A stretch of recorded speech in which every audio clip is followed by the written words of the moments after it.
And the fourth tip about small talk is this, and it's actually a secret. Most people forget to tell you that small talk just feels awkward. There's no snazzy, clever one liner that you can use to open a conversation.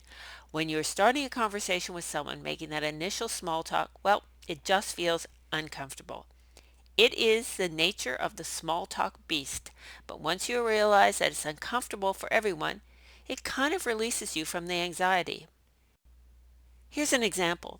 Before we begin a keynote or workshop, we go into the audience and meet some people. That's small talk in action.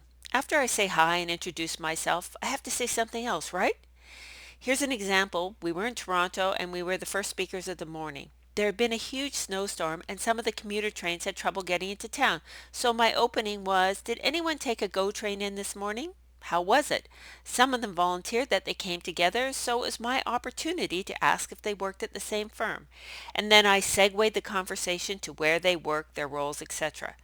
But trust me, when I started talking about the weather, the snow, I was thinking, how lame was that? Really? The weather, Gale? Nathan Hurst, a self-professed introvert, in a blog post, Why Networking Sucks for Introverts, says that when he and other introverts hear a small talk starter like this, the weather sure is stormy, the weather sure is hot, we introverts immediately disengage.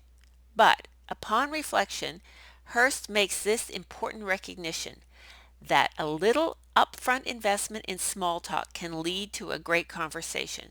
So whether you are an introvert or an extrovert, you've got to start with small talk. It is your upfront investment. There's no getting around it. Sometimes small talk is what you do when you get in your office elevator, talk to someone in the lunchroom at work, or while working out at your gym. Yes, small talk starters can sometimes be, did you see the game last night?